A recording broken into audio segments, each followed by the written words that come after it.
Hey guys, welcome back to another video on my channel. In this video, I will be predicting the Premier League season for 2023-2024.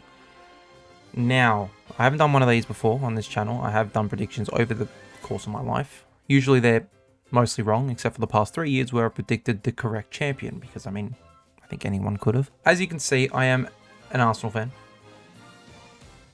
Is it going to be somewhat biased? You guys will have to wait and find out. Let me know what predictions of mine you think are going to be horrible in the comments. And also just name me your 3 relegated clubs and your 4 Champions League clubs.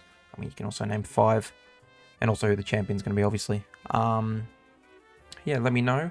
But let's just get straight into it with number 20, which is Sheffield United. Now, I have a list of every team's transfers here, so I can tell you exactly who they've brought in. Now, yes, they have brought in some good players like Austin Trusty from us, who I thought could have maybe done something this season.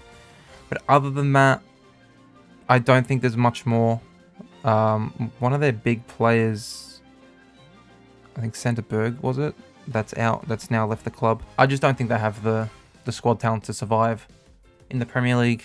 And they came up as second in the Championship, and I don't think they'll survive. Number 19 is Wolves.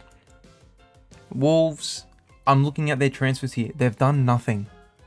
They've brought in Matt Doherty, who was at their club like 3 seasons ago and was not good. But they got rid of, let me just read you here who they've gotten rid of. I don't know, Ruben Neves to Al Hilal. You know, not the greatest bit of business from them, but what can you do? Then they also got rid of Connor Cody, who's gone for some reason into the Championship with Leicester. Don't know why they've done that. And as well as they've released João Moutinho, Diego Costa. Even though, you know, Diego Costa wasn't in his good years. I just don't think there is I just don't see him surviving at all.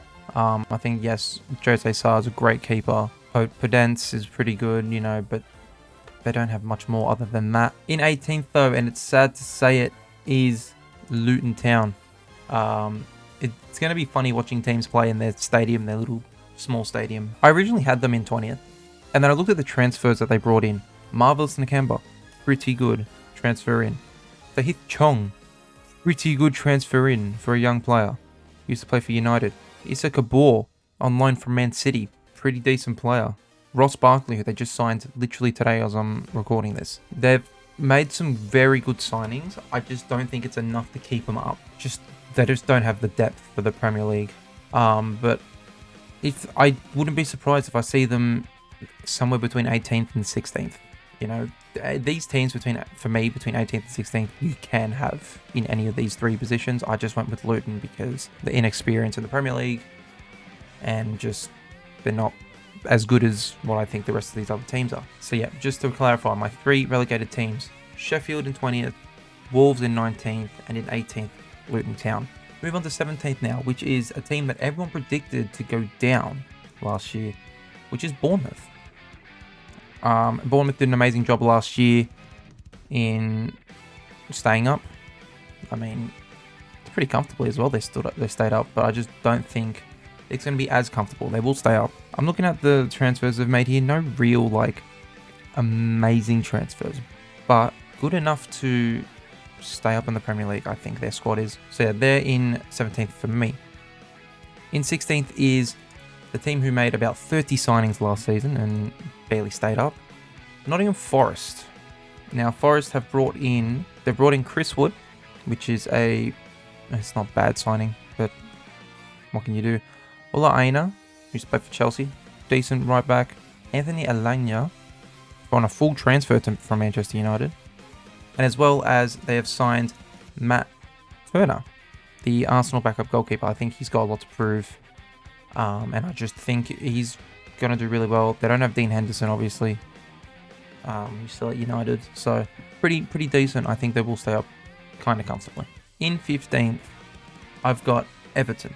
Now, the last couple of seasons, they've been 17th and 16th. I think it's time for them to, not stay up comfortably, but stay up, like, without going down to the last day of the season, pretty much. because it's happened twice for him now in a row. I think twice. Transfers, they've released Yerry Mina, which I think is a bit of a weird one. As well as Tom Davies, who was a decent backup centre mid for him. But they've brought in Danjuma and Ashley Young. Now, I think they're the two players that you look at for that. Maybe not Ashley Young as much, but Danjuma could absolutely turn this team around. It's just a matter of, depends on how Sean Dyche uses him. But I believe in Sean Dyche. I think they'll keep the team up. Also, I'm very sorry about the fucking birds. I can't do much about that. In 14th, we got Brentford. Obviously losing Ivan Toney until January, I'm pretty sure. Who have they brought in? They brought in Nathan Collins from Wolves. Pretty good signing, stealing from a rival. But other than that, not much. And Romeo Beckham, actually. They signed David Beckham's son, which is a bit of a funny one. So I think they stay up. I believe in this Brentford team. They haven't got rid of much. Well, actually, they're also getting rid of David Raya, their goalkeeper, which is a big loss for him. Especially he's coming to Arsenal as a backup. So that could be a very big loss for them, but they should stay up comfortably. And then once Ivan Toney comes back in January, probably their last season with them, to be honest. He's probably going to move to like Tottenham next season or something. But in 13th, I have Crystal Palace, who have lost their best player in Wilfried Zaha. He's gone to Galatasaray. But other than that, I think I believe in Elise and Eze. I think I believe in him enough to do pretty well. They've brought in Jefferson Loma as well from Bournemouth, as well as Chris Francis from Bournemouth. Other than that, they have got rid of a lot of players, but none as big as Wilfried Zaha, who will be a big loss for this team. Depends on where they now score goals. I think Eduard has something to prove now that he will be the main goal-scoring attraction at Crystal Palace, but I think they stay up comfortably in 13th. I believe in Roy Hodgson. They just need to find a new manager quick, because Roy Hodgson's not going to be the answer forever. In 12th, I have West Ham. Now, they'll be juggling with the Europa League after winning the Conference League, which is a pretty good achievement. Now, the obvious big loss is Declan Rice to Arsenal. We'll get to Declan Rice a little bit later when we come up to us. But they have brought in one player, which is Sean Moore from Cliftonville. They've lost Scamacca, who I thought maybe could have gone off this year. Vlasic gone to Torino. Bit of a weird sort of transfer window for West Ham. You'd think after winning the Conference League they'd want to strengthen up their team. I mean, they're still looking to sign maybe James Ward-Prowse, maybe another young midfielder to replace Declan Rice. But yeah, they need to sign a striker and a midfielder. Otherwise, I don't see him finishing higher than 12th. You could even put them into 13th or 14th with the squad that they have now and juggling with the Europa League. It's going to be hard for him. In 11th is the final of the newly promoted teams, the team that won 100 points in the championship, which is Burnley.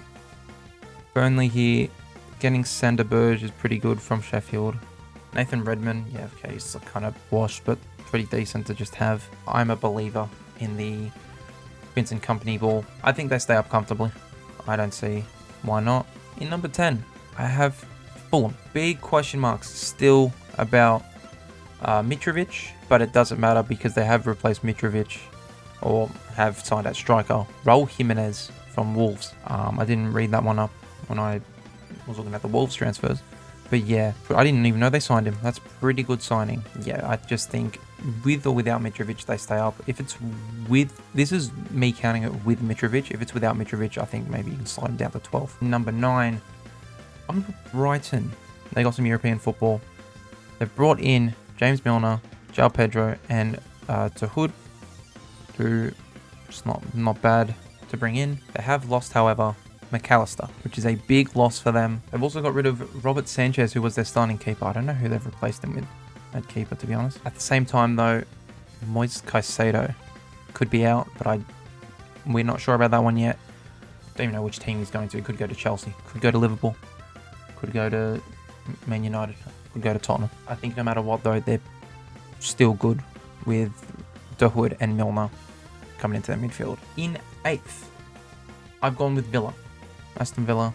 I believe in Emery Ball. They've brought in Tielemans Free, I'm pretty sure, which is a fucking great signing. Pau Torres, which is scary to think that he's gone to Villa. I thought he'd go to a bigger club than Villa, but hey, maybe I get proven wrong. Villa make the crack into the top 6, top 5. And also Moussa Diaby, who is just going to absolutely just tear up the Premier League, in my opinion, under Emery Ball. So I think the only reason why I haven't got them in a Conference League spot in 7th is because of European football. I'm pretty sure they have Conference League or Europa League as well. So we'll see how that squad juggles with that. Ollie Watkins sure to have a big year. Obviously they have Martinez, who was actually nearly out of the club, if you remember, in January. But he stayed now. I just think they're going to do really well. I'm basically talking to them like I'm going to move them up in my prediction, but I'm not, because in 7th is Newcastle. Newcastle, the reason why they're in 7th after finishing in 4th last season is balancing the Champions League. They've brought in Tonali and Harvey Barnes and Livramento, 3 absolutely key signings for them. And they're doing smart business. Tonali's going to run their midfield for the next 8 years. Harvey Barnes is going to be in their team for the next 5 at least. Livramento, a young fullback to replace Trippier. He could be out of the club next season. They have lost Chris Wood, Alan St. Maximin, and they've loaned out Graham Quall, who I think is an Aussie that should be getting some Premier League minutes, but not at a team like Newcastle. Maybe go to a team like, I don't know, West Ham or Nottingham. Could do well there. They're going to repeat what they did last year, but it's just the fact of them balancing Champions League football and as well as teams above them, who I've predicted not having European football at all, which we'll get to, I think, is one of the next teams, which it is. Yeah, I think it's just going to be a bit of a down year, but not like a year where they'll be like, oh, disappointed, this, that. Because then next season, I think they make some very, very big transfers. At number 6, we have my least favourite team in Tottenham. Tottenham have a new coach in Mr. Ange Postecoglou, who I think will actually do pretty well for him. He's a no-nonsense manager. He'll absolutely turn that team around. It's a manager that they've needed, I think, since Poch left. Kulusevski has been brought in on a permanent deal, as well as James Maddison's come in, who's a very good signing. Nicky van der Ven is a pretty good centre-back option. I think they've done really well here in the transfer side of things, that they have no European football to juggle with, but it's going to be a bit of a how's it going year, kind of dodgy year for Ange in the first season. But I think give him a year, get him to sign some of those random Japanese players that he randomly found at Celtic and just randomly found in general over his progressive career, starting off in Australia and going to Japan. I probably missed the nation there. Then going to Scotland, then coming into the Premier League. In 5th, I'm going to cop a lot of flack for this. Manchester United. Manchester United in 5th. Why? I just don't think that the 3 signings that they've made in Mount, Onana and Højlund are going to propel them into the top 4. Or stay in the top 4, sorry. Mount, sure, will probably be the best signing out of all of them. Onana got chipped and looks fucking stupid. Højlund as well, I know nothing about him, so I'm not going to be like, oh, he's shit, he's this. £70 million on who?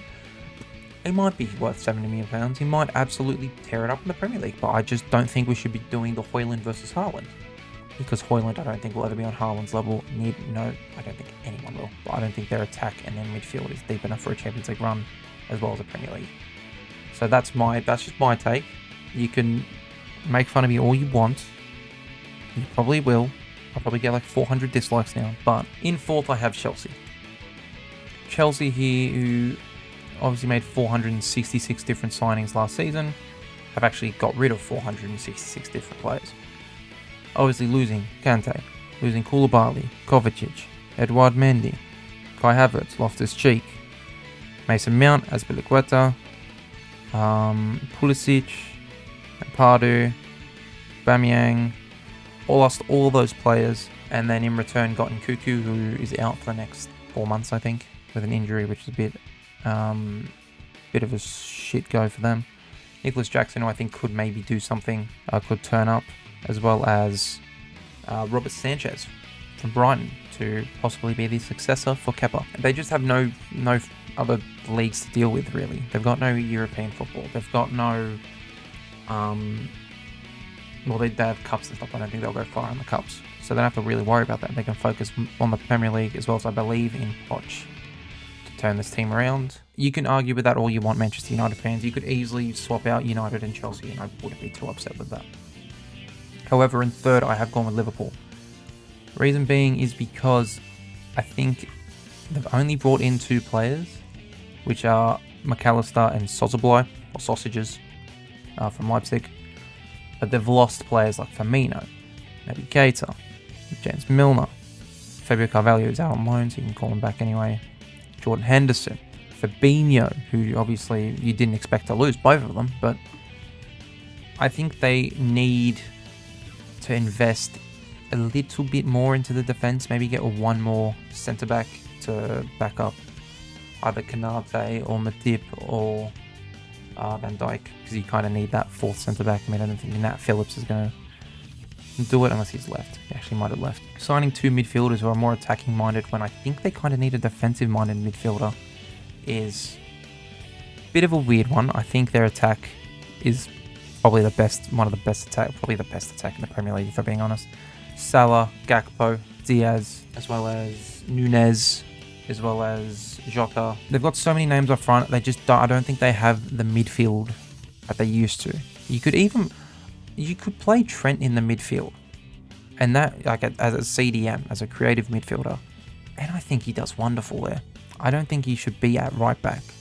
I think have him be a right-sided midfielder and do what he does normally, but have a more defensive right back. But that, I'm not the manager. I'm not Klopp.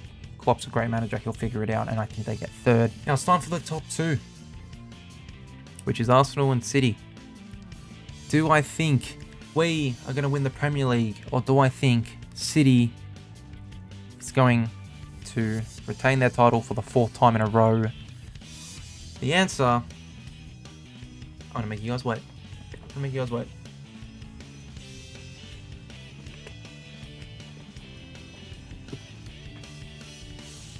Yeah, it's Arsenal second. Yeah, City win the league. I'm not even going to start. Like, yeah, sure, you could put United or Liverpool above us, but I think we haven't got any weaker, in my opinion. If you look at the players we've lost Xhaka and Matt Turner. They're the two real big ones. Sure, you could say Pablo Mari or Austin Trusty. You could say either of them. Or you can say Maitland-Niles, who has now, I think, signed with Lyon. I think he's signed with. I just don't think we've gotten any weaker. Like, we've replaced Xhaka with Declan Rice. I think next season we'll win the Premier League, like the next one. After we sign maybe another midfielder to replace Partey. I think with the signings of Rice and Timber alone, and David Raya as well, we are bound to finish second or third. Then you bring in someone like Kai Havertz, who is an unpredictable player to predict what he's going to do for us. Is he going to play at false nine? Is he going to play as a midfielder? Is he going to replace Odegaard during injuries? Is he going to play? I trust Arteta. So whatever he does is whatever he does. I'm not going to be against it. If he wants Kai Havertz to play striker, well, because we've also lost Jesus for the first like 2-3 months, which is fucking good. It's not. Yeah, we could play up front. I think I actually kind of want though Martinelli up front with Trossard on the wing or either or, because Trossard is probably one of our most informed players at the moment. I think one thing we could do before the transfer window closes though is sign another winger to back up Saka, because Saka played every single game for us last season. And he's not going to be able to do that now while we have Champions League football. We need wingers to play in the cups, and I just don't think we have that at the moment to back up Bukayo Saka. So one thing I do think we should do is sign a pretty decent winger, not a young one, like an actual like decent winger. And also Timber. We needed a Timber in our team to play fullback for if Ben White gets injured, or if Ben White's going to move into midfield, or like, I don't know, however the hell Arteta wants to play. You know, as well as Timber replacing Saliba if he gets injured, because that's the problem we had last season. The reason why we didn't win the title is because we lost Saliba for those last 2-3 months. We didn't have a good replacement. Sure, Rob Holding did okay, but obviously we didn't win the Premier League. So I could go on and on about us, but I'm just going to wrap it up and just say City's winning the league. Sure, I think they could bring in maybe one more winger, but at the same time, I think they have the team for it. I think they have the team to go 4 in a row. You know, losing Gundogan, who's a big loss, but at the same time, replacing him with Kovacic, who I think is going to be a very good player now. It's gonna, even though he was a good player for Chelsea, I think he's gonna take that extra step now under Pep, as well as signing Gvardiol, who was the most asked about centre back in the world in terms of teams wanting to sign him. City got him. I don't think they need him. Maybe to replace John Stones eventually, or if you're thinking about getting rid of Laporte or Ruben Diaz eventually. But at the same time, they also lost who I think is actually probably their biggest loss out of Gundogan and Riyad Mahrez. They've lost Riyad Mahrez, so they don't have another winger to replace him, but I think they have the depth. You can play Cole Palmer at that right wing position behind Foden or Grealish. Like, they've got the numbers. They're going to absolutely tear it up. It doesn't matter what you do. Haaland's probably going to score another 30. But yeah, that is my Premier League predictions. I'll run through them one more time. Sheffield, Wolves, Luton are all getting relegated. Then the lower mid-table is Bournemouth, Nottingham, Everton, Brentford, and Crystal Palace. The higher mid-table, or the mid-table, West Ham, Burnley, Fulham, Brighton, and Villa. 7th is Newcastle. 6th is Tottenham. 5th is Man United. 4th is Chelsea. 3rd is Liverpool. 2nd is us in Arsenal. Let's go, boys. And the champions for the 4th year in a row are Man City. Let me know now what I've done wrong, because I guarantee you people are going to say Man United are too low, Chelsea are too high, Newcastle are too low, but I mean, it's not your choice, it's mine. You can make your own predictions and let me know in the comments. But if you guys enjoyed and you're ready to see me react to this at the end of the season, because it's bound to happen, leave a like on it and subscribe for more videos I upload daily. And yeah, I'll see you guys all in my next video. Hopefully this doesn't age too poorly. See ya.